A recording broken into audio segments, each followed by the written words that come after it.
todos estuvimos desde una conciencia de construcción ciudadana de todo el horror que sucedió. Y hoy queremos empezar a proponer el después. ¿Qué clase de semilla vamos a empezar a plantar nosotros? Porque las madres, las abuelas van dejando este mundo, van yéndose a descansar. Ellas empezaron una lucha, pero hay algo de lo que no se está hablando y que nos está atravesando. Sí, también, a ver, desde mi lado, también abordarlo desde cómo nos reconocemos o nos vemos con el otro, ¿no? Y cómo podemos construir, o por ejemplo, cómo construyeron las madres y las abuelas o estos espacios de lucha, por ejemplo, ¿no? Y cómo nos vemos y nos identificamos con el otro, y cuando nos ponemos todos de acuerdo por un mismo objetivo, podemos luchar juntos, ¿no? Ya que por ahí desde lo individual se hace mucho más complicado, ¿no? Y también es empezar a dar voz o visibilidad a estos colectivos que nombraba Romy, por ejemplo, como el de trans, las chicas trans o las personas con discapacidad que también fueron desaparecidos, que no están, y que tampoco se habla, ¿no? De esto. Digo, bueno, las mujeres trans después de 48 años lograron un poco de justicia, y quizás empezar a duelar todo lo sucedido, ¿no? Pero también es esto del reconocimiento. Sí, y también trajimos un poco lo que sucedía, ¿no? Dentro de los neuropsiquiátricos, lo que sucedía y cómo se elevaron y qué tipo de torturas a veces escondían estos espacios, que bien se habla muy poco, o sucede que se visibiliza muy poco, pero más allá de que terminó, después lo que sucedió ahí se siguió normalizando. Se siguieron normalizando sobre los cuerpos de las personas con padecimiento psíquico en las internaciones las mismas prácticas, y también se siguió visibilizando que todo estaba bien. Pero sin embargo, por debajo había una situación de prácticas que seguía silenciando la vida y seguía silenciando el cotidiano de estas personas. Trajimos también hoy algo que nos sucedió a lo largo de nuestra carrera, que creemos que es muy importante poder mostrar, ¿no? Poder hablar de ello, porque creemos que pasó hace 48 años, creemos que las cosas cambiaron un montón, pero en realidad cuando no planteamos toda la otra parte que hoy está dentro de nuestras vidas, de nuestros trabajos, de nuestras relaciones sociales, y pasa a ser algo tan común en estos lazos, resulta ser que no cambiamos un montón de esos mecanismos, no cambiamos un montón de esos tratos, no cambiamos, diría alguien que la ternura está de más, como dijeron hace muy poco, pero sin embargo ayer vimos que, ayer o antes de ayer creo que se dio la votación, es que vengo de guardias de noche y tengo los días dados vuelta, vimos que Argentina fue el único país, junto a otros dos que prefiero no nombrar, que votaron en contra de la memoria de lo que fue la esclavitud y la tortura de los pueblos africanos, ¿no? Qué loco que nosotros estamos en una gran marcha por la memoria, la verdad y la justicia, y que somos el país que junto a otros dos votaron en contra de reparar la memoria, porque creemos que acá no hubo personas afro, pero sin embargo, acá hubo personas afro, acá hubo esclavitud, acá en la asamblea del año 13 se dijo libertad de vientre, y ayer dijimos no a la reparación histórica. Entonces no reparamos, no podemos hacer memoria y no podemos seguir adelante. Tenemos como un poquito de ello, que empezar a pensarnos, si no están nuestros representantes a la altura, bueno, nosotros empezar a plantear la agenda, que somos nosotros quienes somos los ciudadanos y quienes también podemos empezar a decir, bueno, hasta acá, nosotros, como decíamos la otra vez, somos este pueblo y nosotros, es este el contrato social que tenemos. Sí, ¿qué queremos como sociedad, no? Básicamente, digo, poder empezar a elegir, poder empezar a pensar qué es lo que queremos de acá a futuro, ¿no? Contanos un poquito lo que pasó con la reparación de las chicas trans. Sí, acá producción me va a pasar un video en lo que les voy relatando, pero sí es verdad que durante la dictadura militar las personas trans eran secuestradas, eran torturadas y desaparecidas por justamente ser trans, por creer que eran inmorales para la sociedad, ¿no? y es algo terrible, y que si nos ponemos a pensar en la historia prácticamente no se ve, en la historia no se ve, no se cuenta prácticamente, ¿sí? O sea, tenés que buscar muchísimo para poder llegar a todo esto. Y es terrible porque es parte de nuestra historia y es parte de la lucha y es parte de lo que hoy pedimos también, memoria, verdad y justicia, ¿no? Bueno, vamos al videíto, ¿está listo ya? Con ustedes. Tenía 14, 15 años siendo menor y fui llevada al pozo de Banfield. Continuamente se sentía la muerte porque se sentían los gritos de las personas que le daban picana y chicos que lloraban, que gritaban, no mamá, mamá no me abandone, cosas así. Un pasillo con una lamparita donde no había ventanas, no había nada, y en el fondo un piletón con un montón de canillas donde nos dejaban ir a buscar el agua para limpiar nuestras necesidades que hacíamos adentro del calabozo porque no teníamos baño, no nada. Tenía 17 años cuando me llevaron adentro de un baúl de un auto. Subían para arriba, se sentía, y ahí las chicas, los chicos que gritaban, cómo le daban picana, era una cosa increíble. Me tiraban en una cama, me ataban y me ponían 220. Ellos querían que dijeran los nombres de los chicos con los cuales salía, sus domicilios. Y nos traen 2 colchones, esos colchones azules de lana, estaban llenos de sangre y tenía como pelos así largos y como coágulos de sangre en esos colchones. Nosotros no tenemos 40 años de democracia, tenemos apenas 12, desde que tenemos la ley de identidad de género. Nunca hemos tenido derecho a la verdad, a la justicia y a la memoria y a sentir de que nuestros cuerpos importan, de que a este país les importan nuestros cuerpos. Bueno, qué fuerte seguir, ¿no? Después de ver este video, pero es así, es parte de nuestra historia, como dije antes, de nuestra realidad, y es a lo que también tenemos que dar voz. Que cuántas veces nos preguntamos qué tan lejos estamos y decimos 50 años, 40 años de democracia. Sin embargo, si hacemos un poquito, estiramos un poquito la piola y acercamos un poco, hoy uno de los grandes colectivos que también es avasallado es el colectivo de las trans, es el colectivo LGBT, son las personas que tienen patologías crónicas, como por ejemplo, hablando de lo que fue en su momento, ¿no? VIH, SIDA. Sí, bueno, le decían la peste rosa, ¿no? O la peste de los maricas. Sí, bueno, y era al revés en realidad, ¿no? Era más los heterosexuales que lo hacían, los que transmitían esto. Entonces, a mí me parece... Siempre se elige, creo yo, ¿no? Atacar al grupo o a las personas más vulnerables, ¿no? Y acá en esta dictadura se hizo a través, como dije antes, del miedo, ¿sí? De romper una sociedad, de meter miedo, de que la gente no pueda hablar con un otro, que no pueda construir, que no pueda pensar con un otro, porque quizás el miedo era, ¿y si me llevan a mí?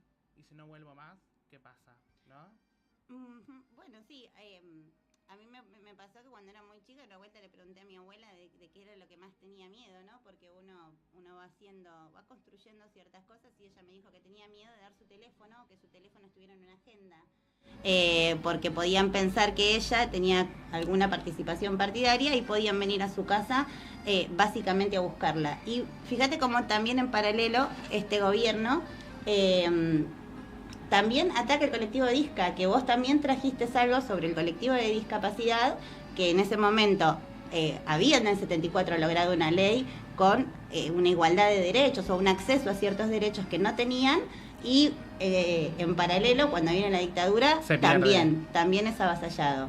Sí, de hecho, bueno, también el colectivo de discapacidad, como dijo Romy, venían peleando por tener derechos, básicamente, por poder acceder a un laburo digno, ¿sí?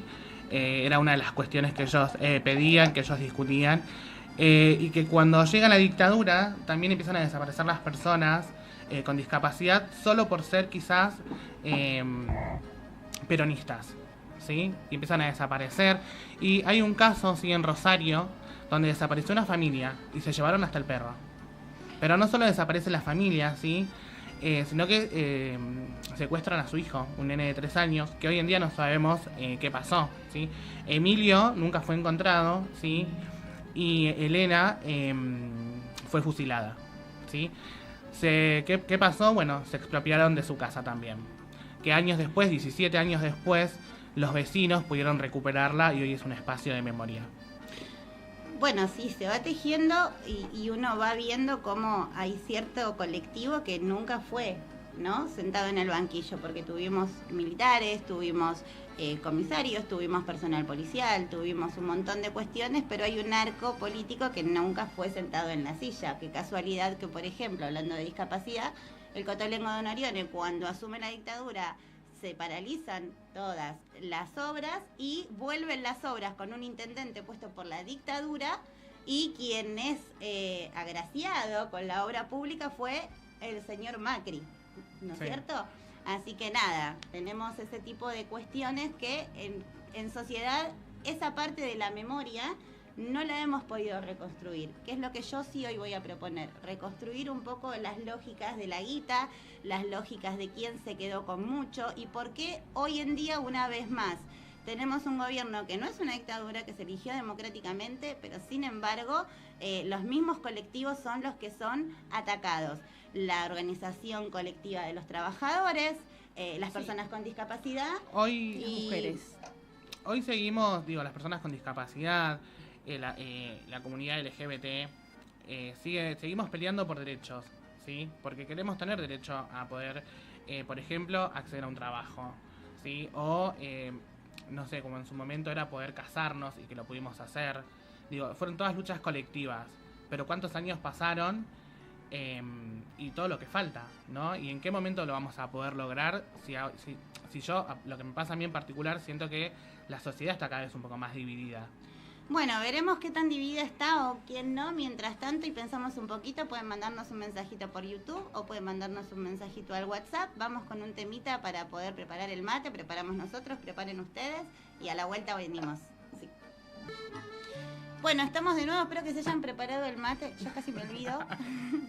Ahí me mandó alguien un mensajito de que están bajitos los micros, que escuchaba muy bajito, o puede ser, o subir el volumen. Juli, una genia. Juli, seguro que estás por ahí viendo. Y le voy a mandar un saludo a mi sobrino que cumple años y no puedo estar comiendo con él. Así que nada. Bueno, que nos guarden torta. No, que nunca sobra nada. Bueno, comida. Lo lamento, nunca sobra nada. Sí, hasta ahora ya me da hambre, te digo. Yo me olvidé de comer hoy. Ah, bueno. Bueno, L nos trajo algo que estuvimos hurgando ahí un poquito. Somos acompañantes, todos lo saben. Y en ese momento, años 60, 70, parezco Rosy hablando.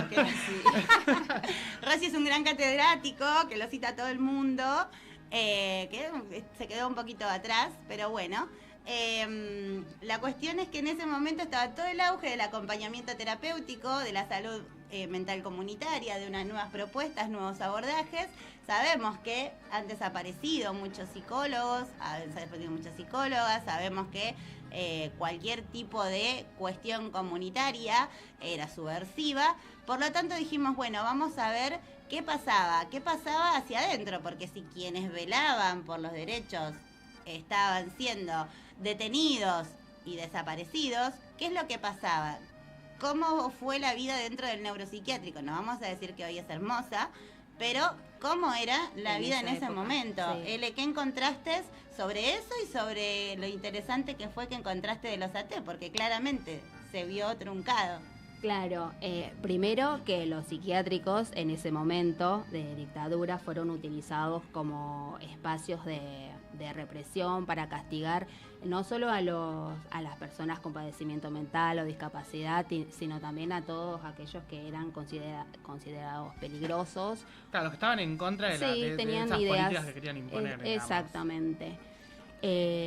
Principalmente a los trabajadores de salud que por ahí proponían una atención más humana, más comunitaria, fueron perseguidos y desaparecidos también, sí.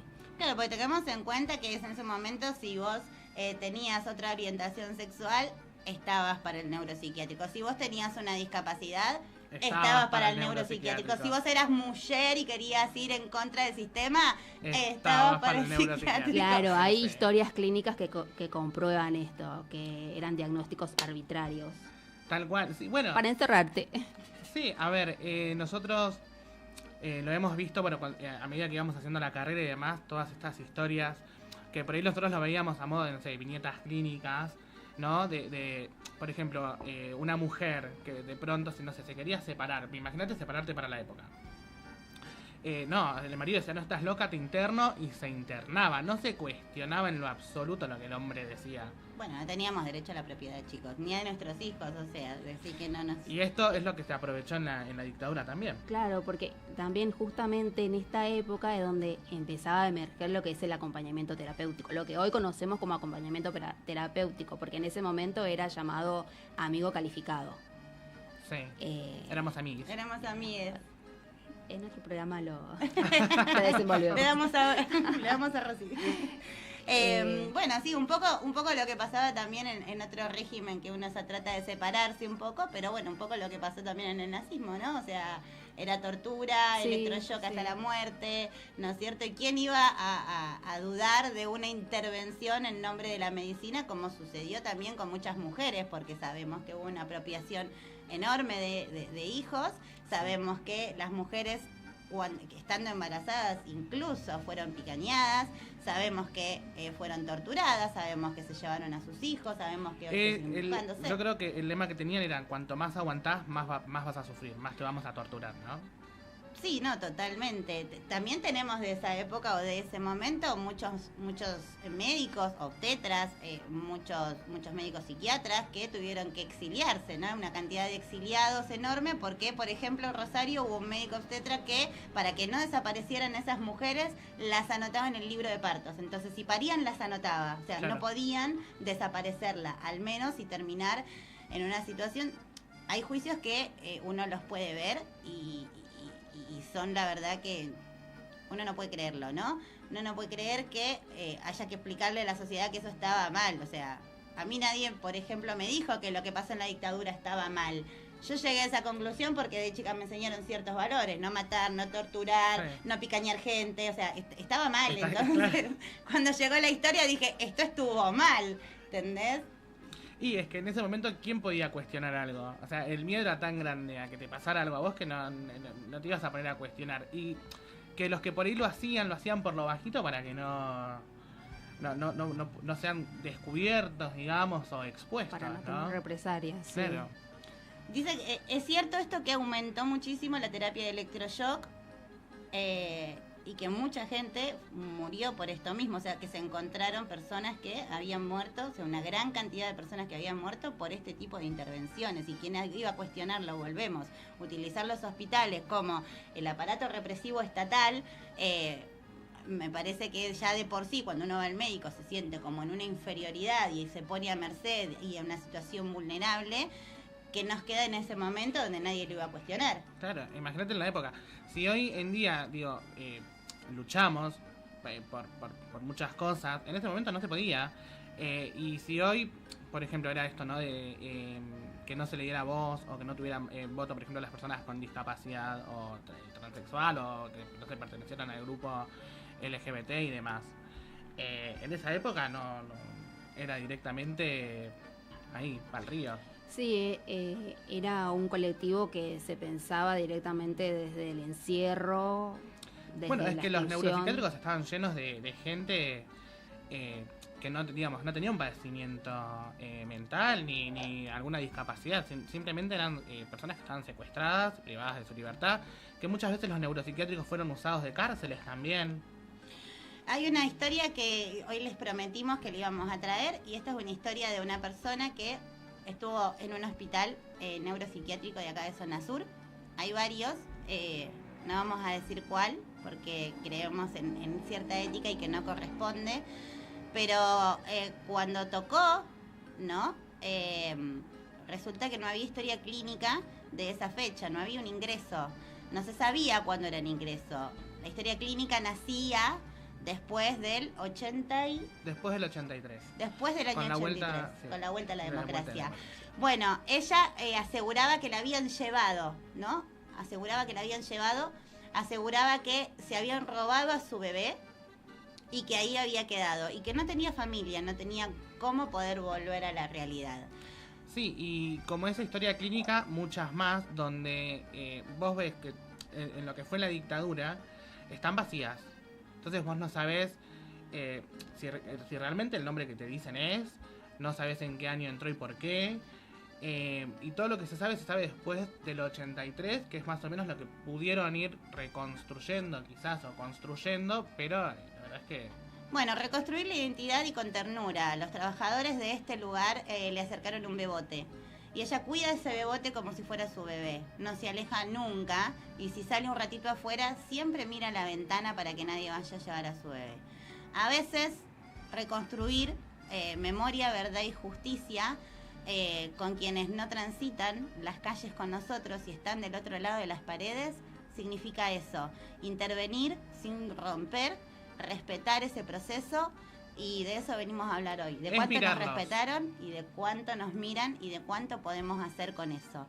Así que nada, nos avisan que ya estamos para un temita más, para otro corte. Para otro corte y una quebrada. Y bueno, y vamos a hablar un poquito de lo que no se habla. Vamos a hablar de qué pasa con la guita y por qué estamos tan mal y por qué no podemos hacer memoria con eso.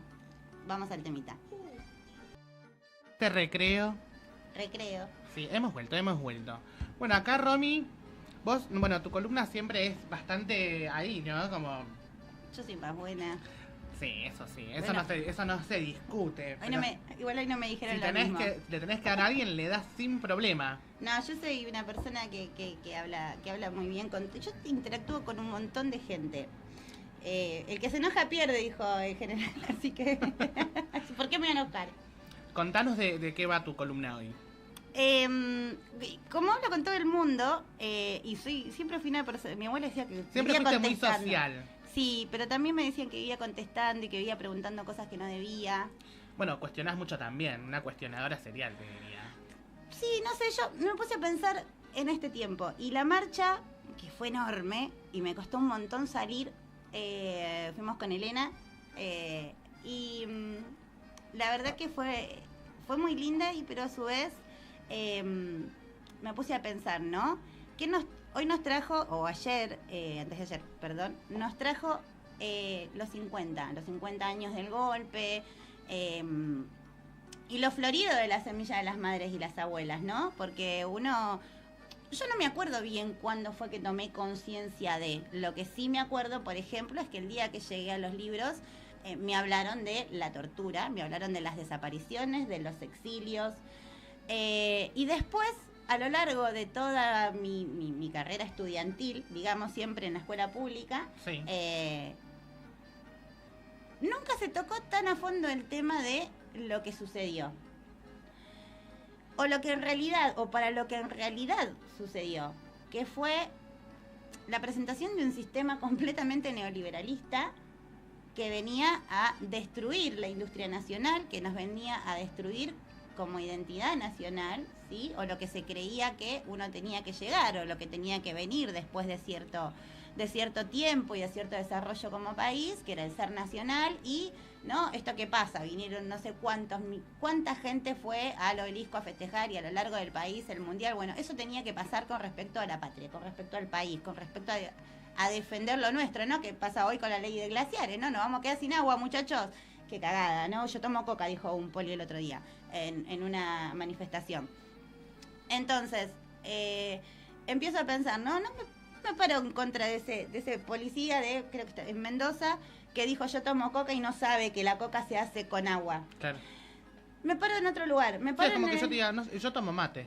Me paro en el lugar de la conciencia, ¿no? ¿Cómo le pegas vos a un trabajador que labura haciendo gaseosa, que te está diciendo, boludo, necesito coca para preparar la gaseosa, y no vas a tener ni coca ni agua para poder tomar?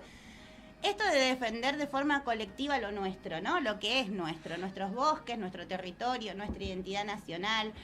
¿Cómo se rompió? Y se rompió acá. Se rompió en la dictadura. Se rompió en ese lugar. Se rompió en ese lugar donde dejamos de creer que la industria nacional era lo nuestro, como diría...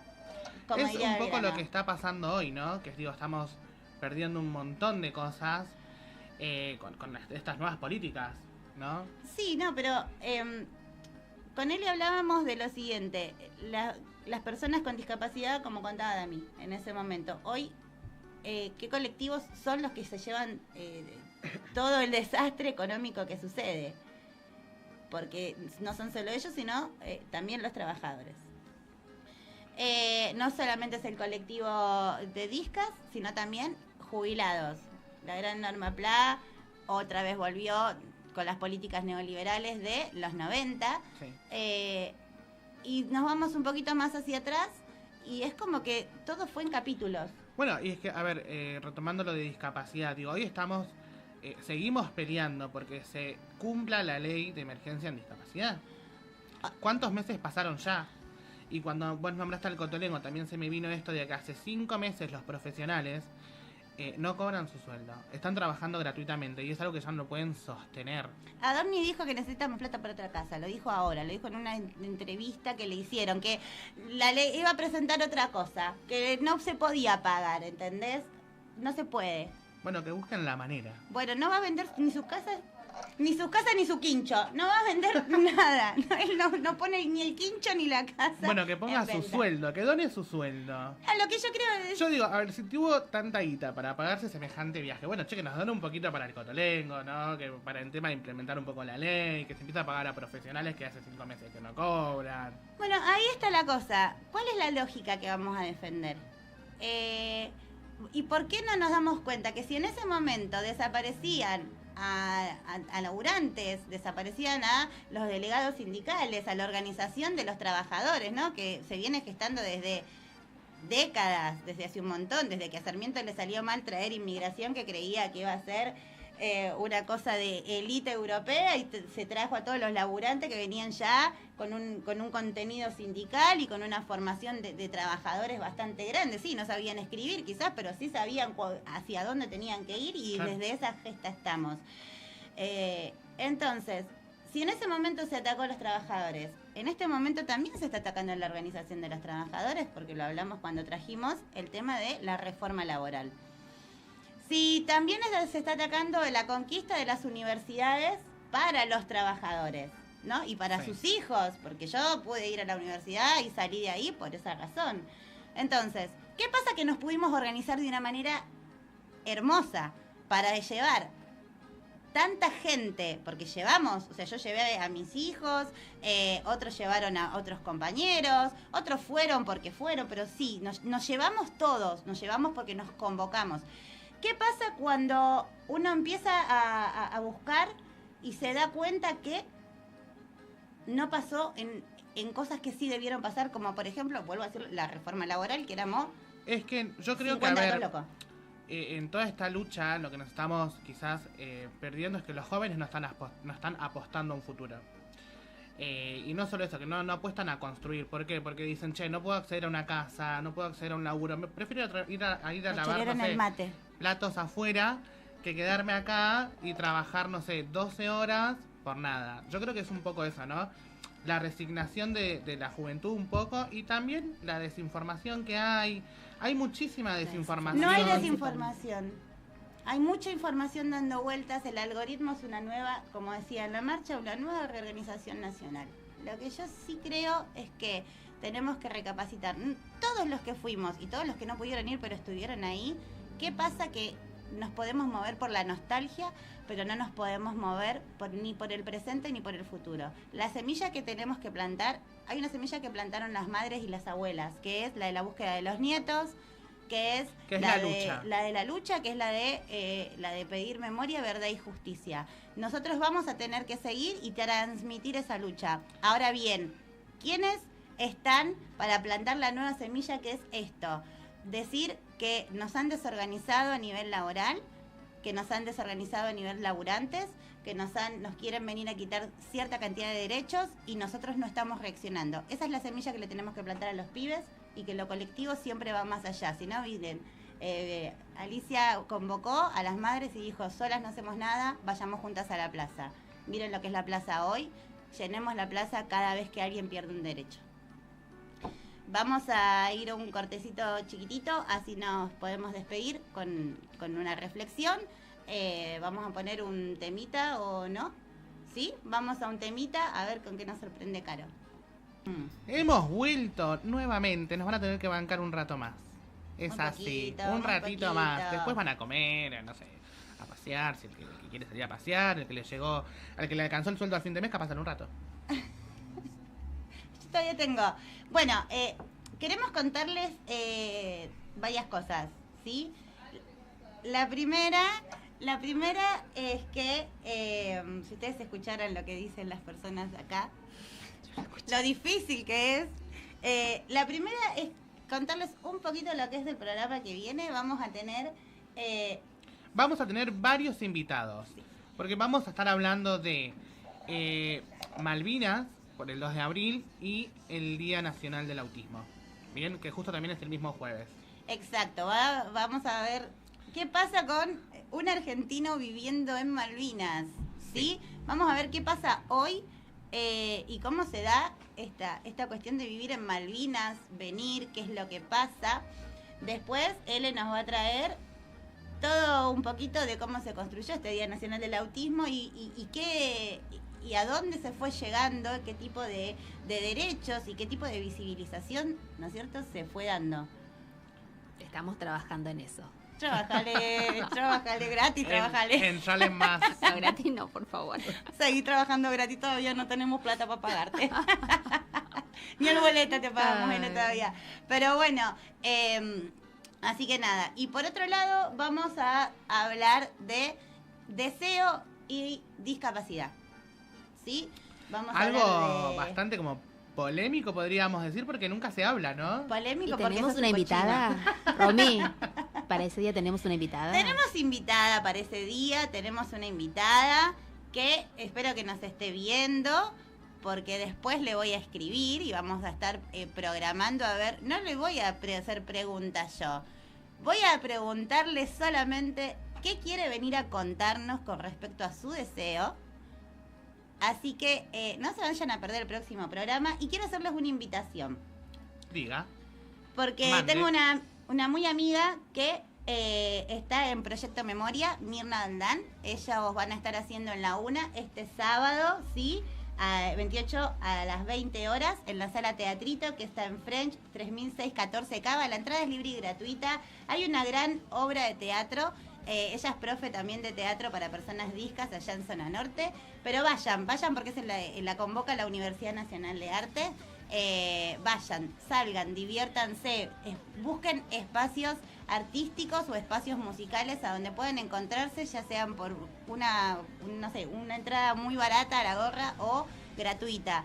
Vean arte, salgan un poco del teléfono, salgan un poco del algoritmo y si entren en el algoritmo para que pueda mostrarles un poquito más, estar cerca de otros, afuera de la pantalla. El otro día dije que la estética de las redes, ¿sí?, no nos aplaste la ética de la vida. Si no podemos vivir bien,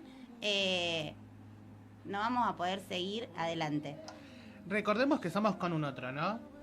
Entonces no dejemos que las pantallas... ¿Podés terminar el...? Tenés dos micrófonos. Dos micrófonos Pero tenés, Jesús. amigo. Bueno, como decía, somos con un otro. Entonces no dejemos que las pantallas nos aíslen, nos encierren, ¿sí? Vos querés ser con un otro hace rato, me parece. Sí. Pero bueno, acá estamos, hay una lucha. Sí, con un otro. Todo es una lucha, así que bueno, estaremos... Que si alguien quiere invitarnos a Damián a tomar algo, un gin tonic. Nos escriben por privado en el Instagram. Bueno, nada, pueden seguirnos en el Instagram. Estamos pensando cómo empezar a visibilizar un poco este tipo de cosas. También vamos a estar trayendo invitades con obras, stand-up. Vamos a estar haciendo un sorteíto. Vamos a sortear un huevo. Huevo de Pascua. O una rosca, depende de lo que quieras. Yo prefiero un conejo. Bueno, vos querés un conejito. Sí, un conejito. Pero de chocolate, no piensen mal. Quiero no un piensen hombre, mal. como dijo, quiero un hombre de chocolate, dijo Manchula. Bueno, no, yo estoy muy lejos de todo eso. Elena se puso colorada. Elena, tu marido me va a odiar, pero bueno. Saludos al marido de Elena. Saludos al marido de Elena que está cuidando a los chicos. Se quedó cuidando a está los bancándole a él en todo esto. Así que, nada, deseo y discapacidad, vayan al teatro y si no pueden ir al teatro, busquen espacios donde se puedan divertir, donde puedan escuchar música, donde se puedan pelear, donde se puedan querer, donde se puedan enamorar, si hay gente que todavía se quiere enamorar. Y donde se pueden abrazar y por supuesto reírse. Chicos, ríanse. Llega el fin de semana y se ríen. Disfrutemos la vida, que es una sola y no sabemos lo que nos depara mañana. Así que vivamos el hoy, no estemos tanto en el presente o en el pasado. Yo pretendo reencarnar y Sí. romper las bolas todas las generaciones posibles. Yo espero que no. Ya con esta me basta y me sobra. Bueno, un saludo para todos, gracias por estar del otro lado. Pueden escribirnos por Instagram, mándenos mensajitos, propongan temas. ¿Quieren que hagamos lo mismo que hicimos con Mirna? ¿Les ¿Tienen un evento? gustaría que hagamos una encuesta quizás para ver de lo que les gustaría hablar? Exacto. Recuerden- Recuerden que este espacio lo construimos entre todos, así que si tienen propuestas son muy bienvenidas. Muy bien, y quiero avisarles que estoy de vacaciones el otro fin de. Si alguien me quiere invitar a que vaya a su casa a comer un asadito, puedo cocinar, nada, simple. No, el vinito lo llevo yo. Así que nada, me invitan, salgamos, comamos, disfrutemos y riámonos. Los esperamos, gracias por venir. Dijimos nunca más. Nunca más. Nunca más. Y sigamos construyendo comunidad. Un abrazo. Gracias.